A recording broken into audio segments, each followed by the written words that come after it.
Por eso seguimos con el estudio del libro de Samuel en el nombre del Padre, del Hijo y del Espíritu Santo. Amén. Nos habíamos quedado en el capítulo 25 de Samuel. Estábamos del primer libro de Samuel. Estábamos hablando la semana pasada de este capítulo que parece una historia simple, ¿no? ¿Se acuerdan la historia de Nabal y quién?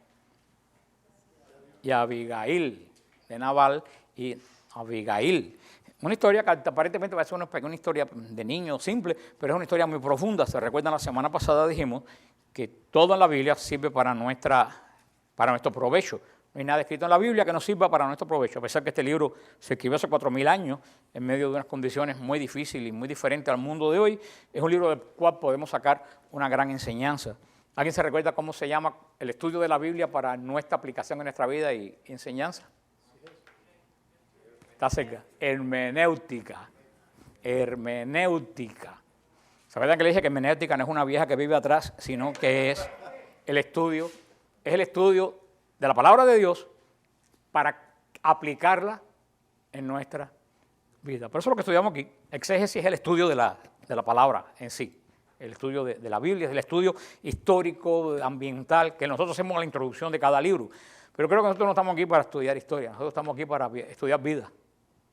Por eso, ¿de qué me sirve a mí la historia de Abigail y de Nabal y de David? Si es historia. A nosotros nos sirve esto, ¿qué puede servir en mi vida? Hablamos la semana pasada, ¿se acuerdan ampliamente? De que Nabal, que era una persona pésima, ¿se acuerdan? Hablamos de eso, estaba dominada ¿por qué? Por un vicio, por la bebida. Estaba dominada por un vicio. Hablamos todas las consecuencias que vienen sobre una persona que está dominada por un vicio. Eso hablamos ampliamente la semana pasada. Hablamos de cómo este hombre dominado por un vicio iba de mal decisión sobre mal decisión. Pero vemos que al lado de él había una mujer extraordinaria. ¿Que era quién? Abigail. Vemos cómo Abigail, lo dejamos la semana pasada, tomó 200 panes, 2 cueros de vino, 5 ovejas guisadas, etcétera, etcétera, etcétera. Lo leímos. No le dijo nada a Nabal, lo cual fue una mujer muy inteligente, y se fue al encuentro de David. Y Abigail salió para encontrarse con David. Y David había dicho en el versículo 21, ciertamente en vano guardado en el desierto todo lo que este hombre tiene, sin que nada le haya faltado de todo cuanto es suyo, y él me ha devuelto mal por bien. ¿Se recuerdan que David le había cuidado? ¿Se acuerdan en qué monte? En el Carmelo. David había cuidado en el monte Carmelo todas las propiedades de Nabal. ¿Y qué fue lo que le pidió un día de fiesta, posiblemente de los tabernáculos? Un poco de comida. Y Nabal le dijo, ¿quién eres tú y qué me importa tú? O sea que ahí vemos que este hombre no podía hacer una sola decisión correcta, porque no tenía capacidad de discernir, porque su vida no tenía control de su vida. Su vida estaba controlada ¿por qué? Por la bebida, por un vicio, y hablamos los diferentes tipos de vicio que puede haber, porque no solo la bebida o la droga puede ser vicio, un odio, una mala voluntad puede ser también una adicción. Yo le decía a ustedes que el odio muchas veces ata más que el amor. Muchas veces el amor se va, pero el odio no se va. Vemos que David intentó virar para destruir lo que le pertenecía a Nabal.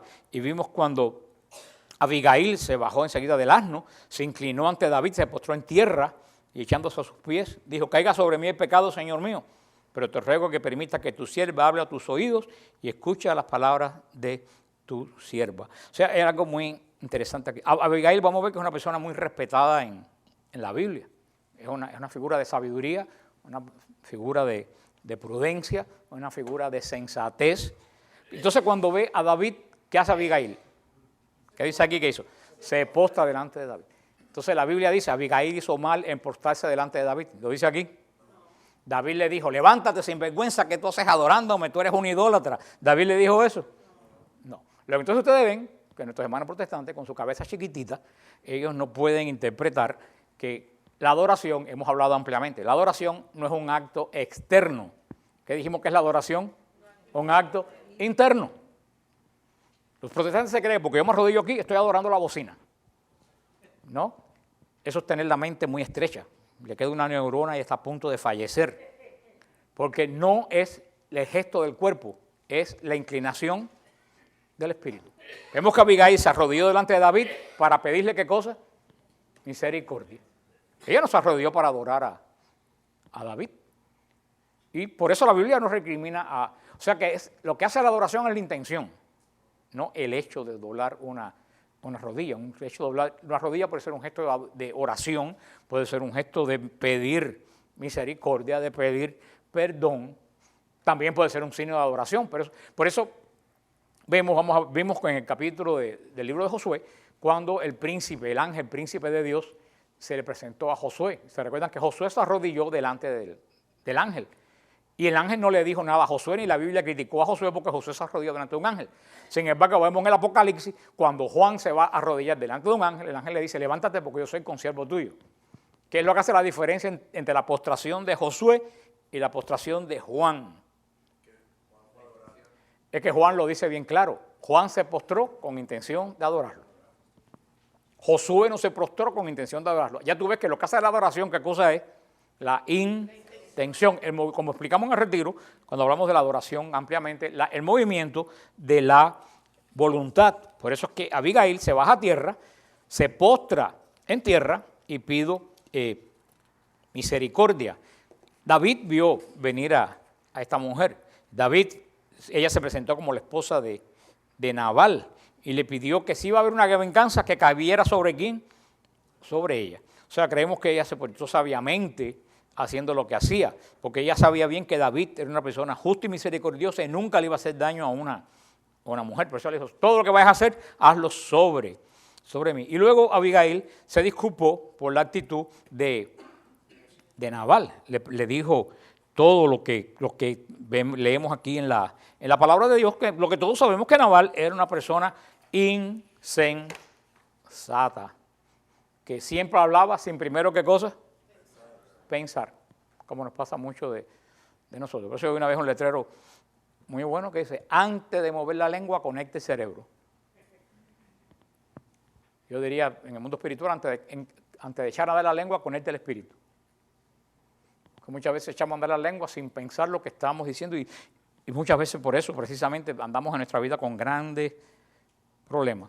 Hablamos la semana pasada de nuestros impulsos, cómo tenemos que dominar nuestros impulsos. ¿Se recuerdan qué técnica la iglesia? La ascética, que ya nadie habla de eso. La ascética, las prácticas ascéticas para que nuestro espíritu tome control sobre nuestra carne. Que por eso este hombre no tenía control de sí mismo y vemos tantas personas que no tienen hoy control de sí mismo, porque nos vamos continuamente a lo que nosotros queremos y mientras nosotros nos damos todo lo que nosotros queremos, la carne se fortalece, pero el espíritu se debilita. Sigue diciendo en el versículo 25-28, perdona por favor la falta de tu sierva, ya que ciertamente hará el Señor una casa permanente a mi Señor, pues mi Señor combate las batallas de Yahvé y no vendrá mal sobre ti en toda tu vida. Vimos también que esta es la primera vez que a David se le hace una profecía, que su casa estará permanentemente delante del Señor, que más tarde lo va a ratificar ¿quién? El profeta Natán. Lo dice, Yahvé hará una casa permanente a mi Señor. Son una de las primeras profecías que se va a cumplir. ¿En quién el Señor construye esa casa permanente para las generaciones de David? ¿En quién? En el único que es eterno, en Jesús. Es quien va al Señor construir esta casa eterna. Y dice en el versículo 29, y aunque se alza un hombre para perseguirte y buscar tu vida, la vida de mi Señor estará encerrada en la bolsa de la vida al lado del Señor tu Dios. Mientras que la vida de los enemigos de mi Señor, está hablando de David, Señor con S minúscula, la volteará en el hueco de la onda. Cuando haga el Señor a mi Señor todo el bien que te ha prometido y te haya establecido como caudillo de Israel, que no haya turbación ni remordimiento en el corazón de mi Señor por haber derramado sangre inocente y haber tomado, mi Señor, la justicia por su mano. Y cuando Yahvé haya favorecido a mi Señor, acuérdate de tu sierva. O sea, esto es una persona que tiene sabiduría.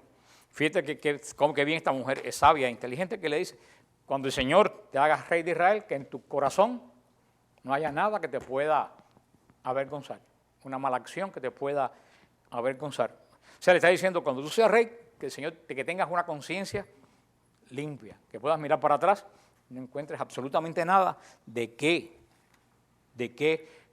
avergonzarte.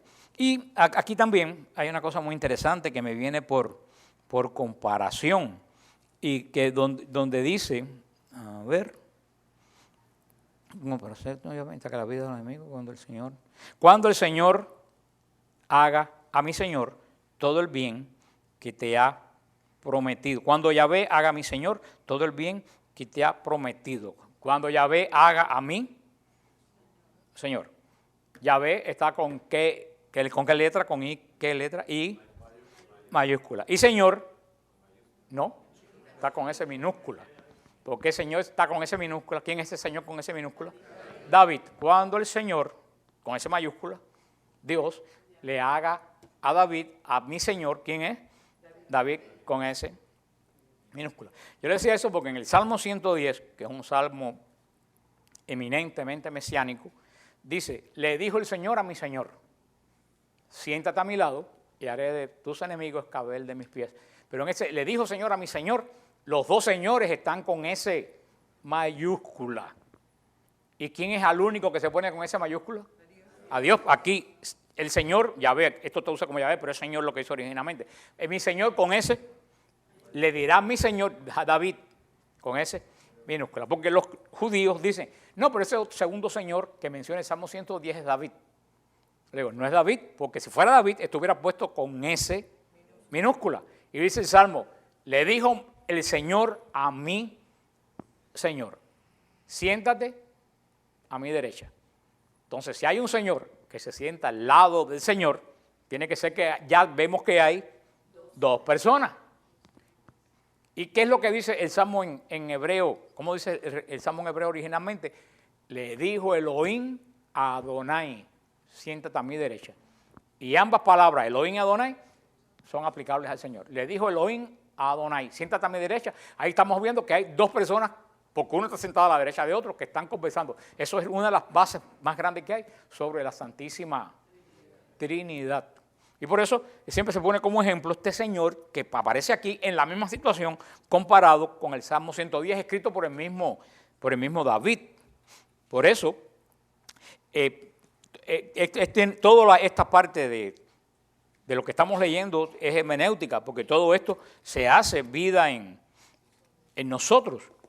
Y le dijo, ¿qué es lo que dice el versículo 32? David le dijo a Abigail, bendito sea el Señor Dios de Israel, que te ha enviado hoy a mi encuentro. Bendita sea tu prudencia, bendita tú misma que me has impedido derramar sangre y tomarme la justicia por mi mano.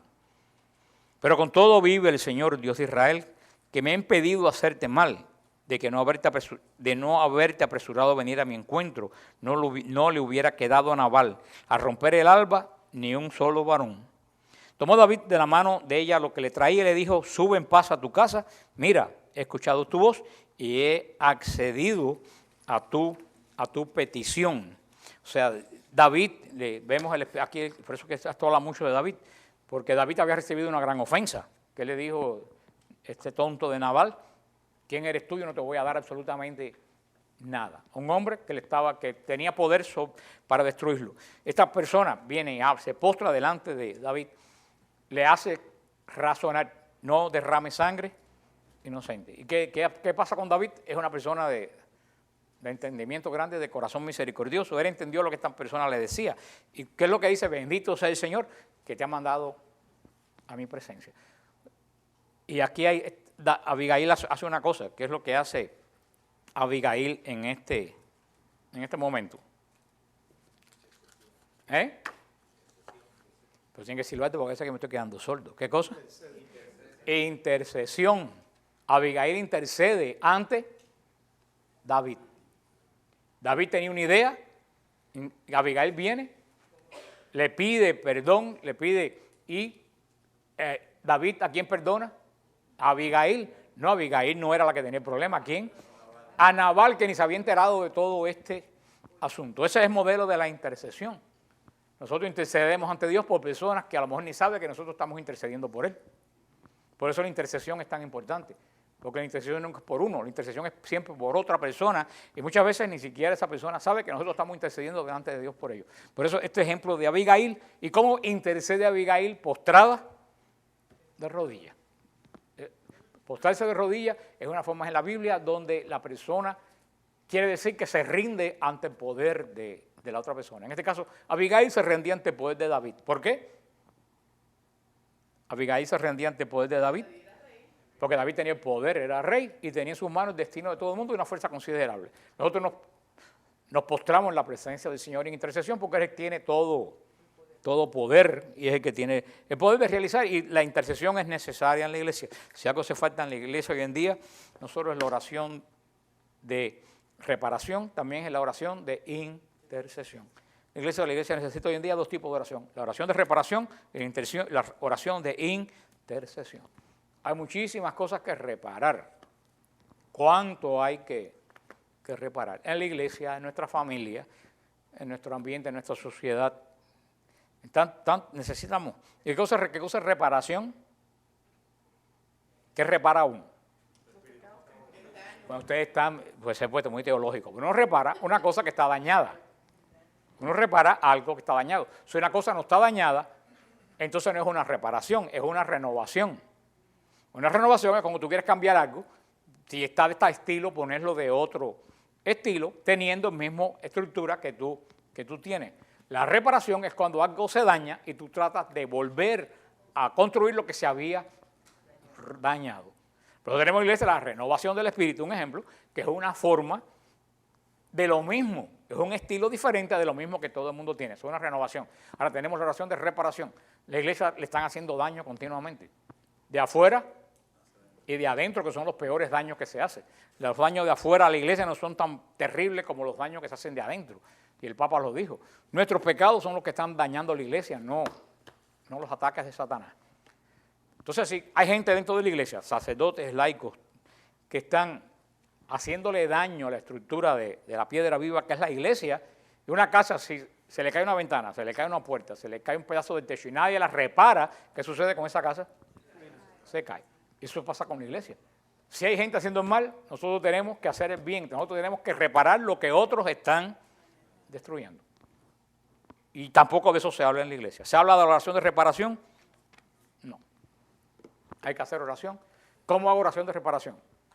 No, oración. Señor, estoy este tiempo aquí, 10 minutos, 15 minutos, orando por los que están haciendo daño en la iglesia, por los que están faltando la caridad a los hermanos, por los sacerdotes que no son fieles a sus votos, por los religiosos que no tienen misericordia, por los laicos que hacen lo que les da su realísima gana, por las personas que están, mujeres que están abortando, por los hombres que están destruyendo su matrimonio, por toda esa gente. Yo estoy este tiempo delante de ti orando, Señor. Eso es lo que nosotros reparamos, que fue lo que el Señor le dijo a San Francisco cuando San Francisco se convirtió: repara mi iglesia. Y San Francisco entendió que era la porciúncula que tenía que, y el Señor le dijo: no es esa iglesia, repara el edificio de mi iglesia. Por eso, si se está destruyendo la iglesia y no hay reparación, el edificio se cae. Por eso yo estoy seguro sin ninguna duda que lo que está haciendo el Santo Padre Benedicto XVI es oración de reparación por la iglesia. Porque tú lo veías en la canonización totalmente metido dentro de sí mismo, en una profunda oración. Y estoy seguro que él se retiró precisamente para hacer esto, para hacer oración de reparación. Y te dije que junto a la oración de reparación, ¿qué necesitamos? Oración de intercesión. Hay que pedir muchísima misericordia por el país, por las personas que toman decisiones, por los tontos que siguen las decisiones equivocadas, por los que en la iglesia andan en desobediencia y quieren hacer lo que yo les da la gana y no lo que el magisterio de la iglesia dice. No solamente hay que reparar, también hay que interceder para que esas piedras que están malas se conviertan en ¿qué? En piedras vivas. Hay que pulir esas piedras. Esas piedras se pulen, ¿tú sabes con qué? Con nuestra oración de intercesión. David escuchó la petición de Abigail y la consumió, todo lo que ella le trajo. Después dice en versículo 36, cuando Abigail llegó donde Nabal estaba celebrando en su casa un banquete regio, estaba alegre su corazón y completamente borracho. Ahí está el poder de la oración de intercesión. Esta persona estaba celebrando un banquete y como estaba totalmente contento, alegre y borracho y contento comiéndose todo. ¿Y qué estaba a punto de caer sobre él? Toda la fuerza de David y exterminarlo. Él sin enterarse derrumba. ¿Y por qué fue salvado él y los que estaban en la casa? Por la oración de esta mujer que se dio cuenta que había un problema y que había que ponerse entre el problema y la persona que tenía la ira contra la otra persona. Eso es la oración de intercesión. ¿Cuánta oración de intercesión de nosotros hace que muchas personas a lo mejor se eviten un desastre, una catástrofe y nunca se va a enterar que es por nuestra oración? Porque nos ponemos entre esa persona y Dios. ¿Cuánto tienen que interceder las madres por los hijos? Y tenemos el ejemplo de la hermana, de tu niña, de tu nieta. Que ella vino aquí y dio gracias, el famoso ese caso tan tremendo. ¿Te acuerdan ese automóvil, los que no estaban aquí, ese automóvil que se desintegró aquí en el expressway de Hialeah, se mataron 2 de las muchachas y una, la policía dijo que vio volar el asiento y ella cayó amarrada al asiento y todo sin hacerse daño, es la nieta de ella. Y los que vieron el carro totalmente se deshizo y la policía lo dijo, yo me acuerdo sin saber que era familia de ella, cuando lo dijo, yo vi algo extraordinario, dice, el asiento subió y bajó en el asiento. Como dice que como quedó en el aire, que bajó en cámara lenta y la muchacha no se hizo nada. Y yo dije, sabe Dios, ella y la hija de ella, como estaban orando en ese momento por la muchacha que andaba por ahí con sus amigas o lo que sea. Eso es lo que las madres no saben cuánto tienen que interceder, los padres cuánto tienen que interceder por sus hijos. Sobre todo por la noche cuando salen y tú no sabes a qué hora vienen ni cómo están. La oración de intercesión es muy poderosa. Ustedes dicen, pero nunca pasó nada. Tú no sabes cuántas cosas tú evitaste con tu oración de... Ese es un milagro que lo vieron con sus ojos y hay testigos, pero cuántos milagros hay diarios que nosotros no vemos. Por eso este caso de Abigail es verdaderamente un ejemplo de lo que es la oración de intercesión. Seguimos con lo que dice acá. No le dijo una palabra ni grande ni pequeña hasta lucir el día. Pero a la mañana, cuando se le pasó el vino a Nabal, le contó a su mujer lo sucedido. El corazón se le murió en el pecho y se quedó como una piedra. Al cabo de unos días, hirió el Señor a Nabal y murió. Ese es el fin de los tontos, ¿no? Ese es el fin de los tontos. Eso es lo que dice el Señor. Hay 2 caminos, uno ancho y uno estrecho. El ancho te lleva a la perdición, el estrecho te lleva al cielo. Ahora la mayoría de la gente, inclusive los cristianos, ¿cuál camino elegimos? El ancho. Porque es cómodo, porque se maneja bien, porque no hay dificultades, pero ¿en qué termina? En una carretera que se termina en un precipicio. Sin embargo, el camino estrecho, que cuesta trabajo seguirlo, que hay que andarlo con cuidado, te lleva al cielo. Este señor vivía de parranda en parranda, con total insensatez, dominado por un vicio, y a la larga murió. No sabemos cómo el Señor encontró su alma, pero se recuerdan lo que el Señor dice en la parábola cuando dice el hombre insensato que llenó el granero y dijo, ya tengo comida para el año completo porque mira mi cosecha cómo está. Y el Señor le dijo, insensato, no sabe que esta noche te voy a pedir tu vida. Y después dice el Señor, guarden donde la polilla no corroe, no donde todo se pudre. Y vemos que nosotros nos preparamos, nos preocupamos por el 401k, por el seguro, por el dinero que vamos a guardar para cuando seamos mayores, y todo eso está bien. Pero sin saber que cuando tú seas mayor, el 401k y lo que sea te va a durar 20 o 30 años. Pero después va a haber un periodo que nunca se va a acabar que vas a estar en el cielo. ¿Y qué tú has ahorrado para el cielo? Esa es la pregunta que tenemos que hacernos nosotros. ¿Qué yo he ahorrado para el cielo? ¿Y con qué cosas con lo único que se ahorra para el cielo? Con las obras de uno.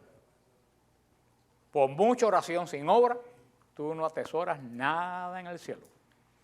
Todo lo que tú haces bien aquí, el Señor lo pone en una cuenta de ahorro allá. Y al final tú vas a vivir de la cuenta de ahorro de allá. Por eso que dice el Señor, que ni un vaso de agua se queda sin ser contado en tu cuenta de ahorro del cielo. Porque el Señor en eso tiene buena memoria, porque lo dice San Pablo bien claro, hay varios estados en el cielo. Todo el mundo, el cielo no es una democracia, todo el mundo no va a estar en el mismo lugar en el cielo. Tú vas a estar en el cielo de acuerdo a lo que tú hayas acumulado. De acuerdo a lo que tú hayas acumulado, tú vas a tener en el cielo. Un lugar de privilegio más cerca. Lo dice el Señor, en casa de mi Padre hay muchas moradas y voy a prepararle uno. O sea que el cielo, a pesar que es comunión, no es tampoco ser todo una sola cosa. Porque dice que hay muchas moradas, cada cual podemos tener una morada. Y una morada como que aquí no le gusta vivir en una casa espectacular, porque cada uno tendremos esa casa espectacular. Siendo comunión va a haber individualidad. Pero tu morada va a ser más gloriosa o menos gloriosa, de acuerdo a lo que tú acumules, y no lo digo yo, lo dice. Las obras nos salvan, salva la obra redentora de Cristo en la cruz, pero las obras es prueba de que tú eres salvo. Y las obras ayudan en tu santificación y ayudan en guardar para la vida. A mí no se olviden estas palabras de Cristo, que a mí no se me olvidan. Ni un vaso de agua se va a quedar sin recompensa. Y ahí es donde viene algo que la gente no entiende. ¿Por qué los malos viven bien? ¿Están gastando su tesoro?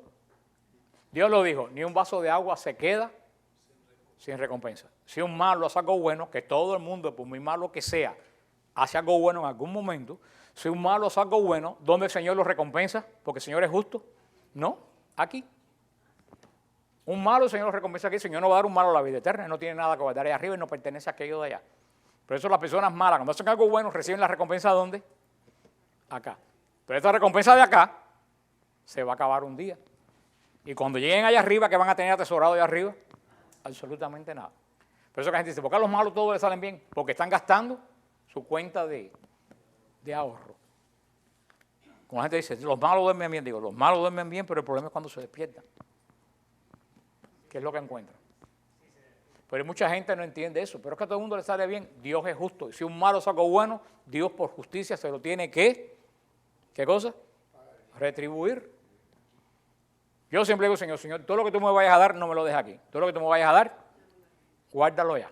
Que allá es donde voy a pasar la eternidad. Y lo único que te va a llevar amarrado a ti no es ni la cuenta de ahorro, ni los carros, ni las mansiones. Lo único que te va a llevar amarrado a ti es las cosas que tú hiciste por otro. No sé qué padre en San Hugh lo decía, que él no ha visto a nadie que vaya en un funeral el carro muerto delante y el carro de Wells Fargo atrás con el dinero. A la muerte tú te enfrentas totalmente solo. Y el padre Andrés de allá de San Hugh me lo decía que una vez fue a dar una extremunción a un señor, que el señor le decía, padre, mire mis manos. Y el padre Andrés le miraba las manos, pero no tenía nada. El padre Andrés pensó que el hombre estaba delirando, porque el hombre era que decía, padre, mire mis manos. Padre, mire mis manos. Y el padre Andrés le dijo, no tienes nada. Y le dijo, padre, ese es el gran problema. Que me estoy muriendo y no tengo nada en las manos, no tengo nada que presentarle a Dios cuando llegue delante de él. Y el padre Andrés dijo, mira hermano, agárrate de la misericordia de Dios que te pondrá algo en las manos.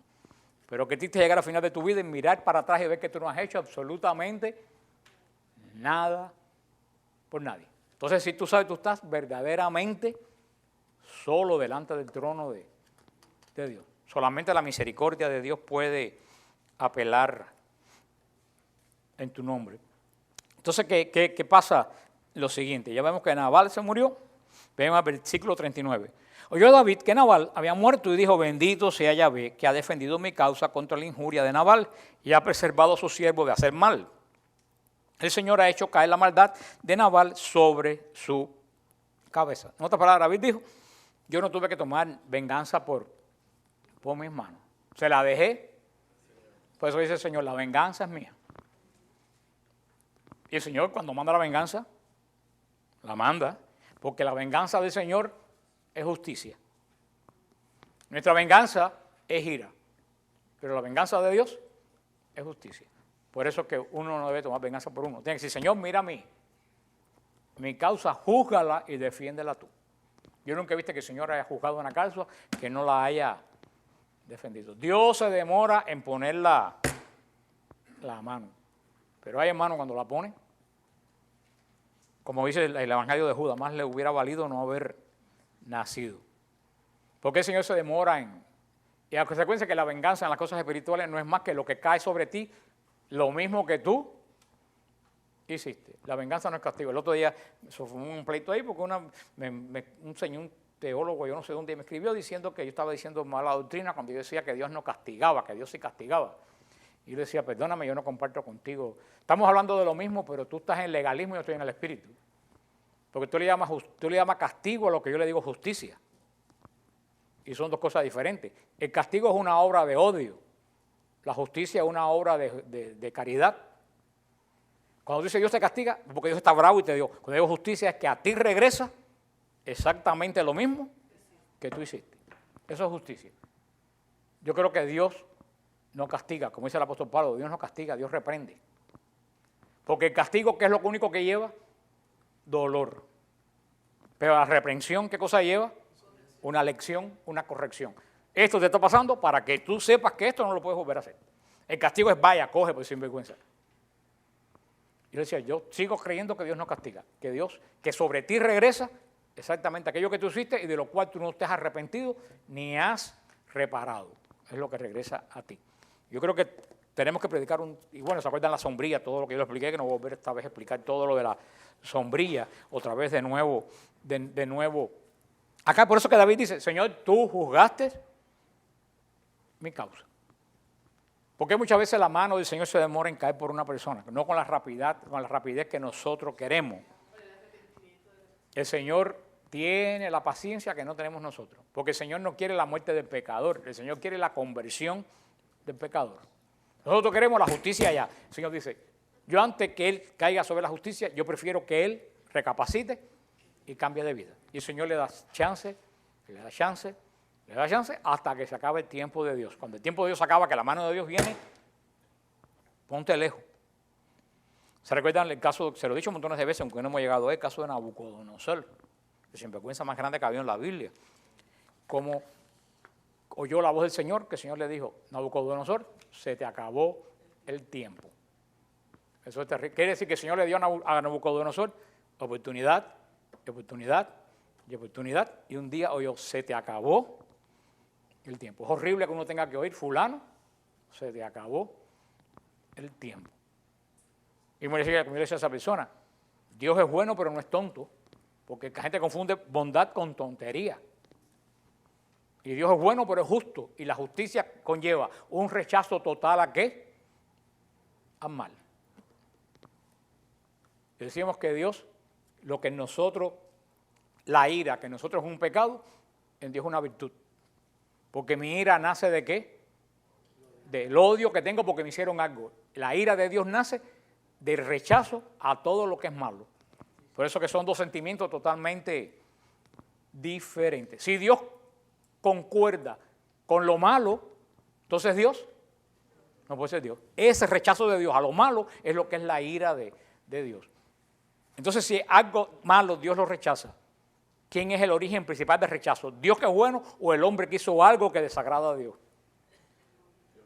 El hombre que hizo algo que desagrada. O sea que la fuente de rechazo no es Dios, la fuente de rechazo somos nosotros mismos. ¿Y qué, ya terminando, y qué cosa sucede? Oyó David que Nabal ya había hecho caer la maldad de Nabal sobre su cabeza. Envió David mensajero para proponer a Abigail que fuera su mujer.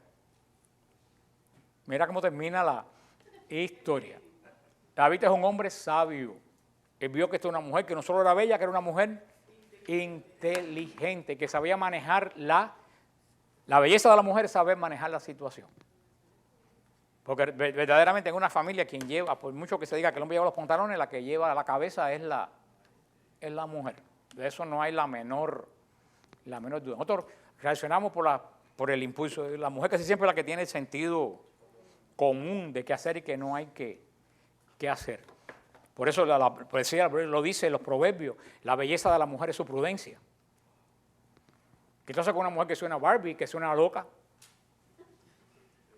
¿Tú sabes lo único que te va a dar? Dolores de cabeza. ¿Se acuerdan Raquel? La mujer que no quería a Jacob, porque era la más fea, porque sí fue el gran apoyo de Jacob. Raquel, la que él no quería para nada. Fue el consuelo y el apoyo de Jacob. Llegaron los mensajeros de David a casa de Abigail en el Carmelo y le hablaron diciendo, David nos envía a ti para tomarte por mujer. Se levantó ella y se postró el rostro en tierra diciendo, tu sierva es una esclava para lavar los pies de los siervos de mi señor. Se levantó Abigail apresuradamente, montó en su burro y seguida de 5 de sus siervas se fue tras los enviados de David y fue su mujer. David había tomado también por mujer a Ahinoam de Jezreel, y las dos fueron mujeres suyas. Saúl había dado su hija Mical por mujer a David, a Patil, hijo de Lais de Gaflín. O sea que la doña, cuando se enteró, se montó en un burro y agárrame que voy para allá. Pero, ¿por qué? ¿Por qué Abigail se llevó el premio a casarse con el rey? Porque fue una mujer sensata. Una loca nunca hubiera llegado al corazón de David. David dijo, esta mujer es una mujer prudente, esta es la mujer que yo necesito. Vemos que David ya se había casado con Mical, la hija de Saúl, que vamos a ver en qué terminó. Aquello que tuvo otras esposas, la gente dice, ¿cómo es posible que un hombre santo tenga todas esas cosas, todas estas esposas, aunque ya estaba prohibido por la ley? Eso es un gran dilema. Primero dijimos que David, por ser santo, no era perfecto, porque perfecto, ¿quién es solo? Dios. Punto. Todo el mundo tenemos pecado. Ni siquiera ahora en la gracia, nosotros somos, ninguno de nosotros, ni siquiera el Papa Juan Pablo II fue una persona perfecta. Porque todos somos constituidos pecadores. Luego entonces, que también en el Antiguo Testamento, lo he dicho millones de veces, las personas no tenían la gracia santificante y ellos luchaban consigo mismos contra sus pasiones. Si nosotros, teniendo la gracia, no nos podemos controlar, cuánto menos esta gente se podía controlar. Tercero, el Señor le dijo bien a Israel, cuando llegues a la tierra que te voy a dar, ¿qué cosa? No imites las costumbres de los que viven ahí. ¿Y qué cosa fue lo primero que hizo Israel? Imitar las costumbres de los que viven ahí, las personas con varias. Por eso que el Señor le decía, echa a las personas de ahí. Porque esas personas que están ahí pierden la tierra, no por santas, pierden la tierra por sinvergüenza. Y si tú haces lo mismo que ellos, te va a pasar lo mismo. ¿Qué hizo Israel? No expulsó a todo el mundo. ¿Y qué pasaron la gente que se quedó? Dimos una clase sobre eso, contaminaron.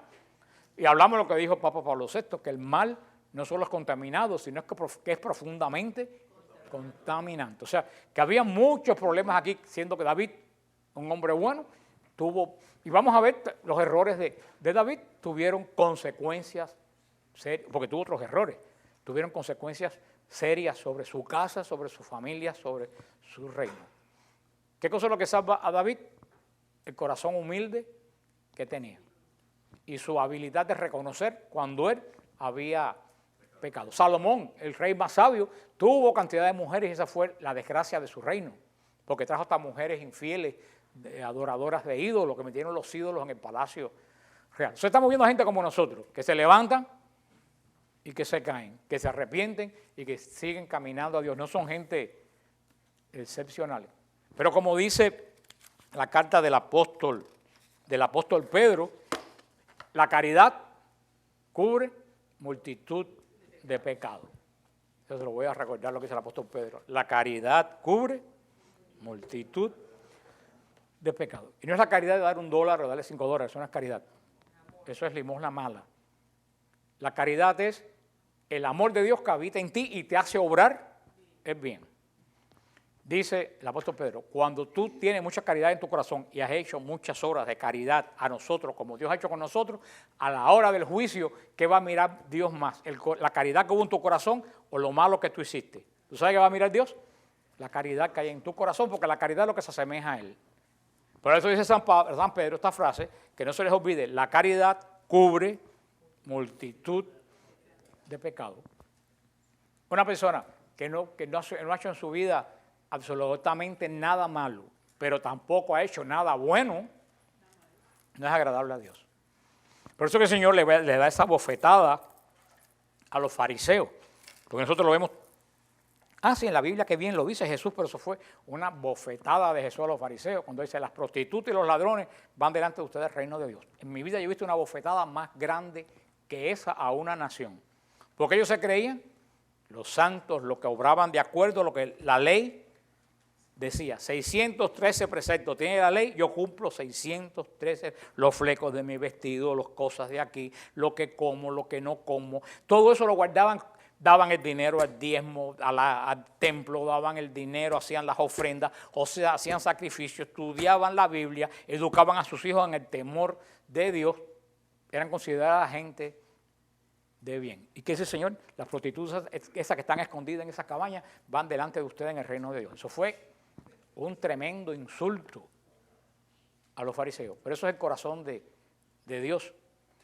Y lo que dice nuestra patrona Sor María de Jesús crucificado.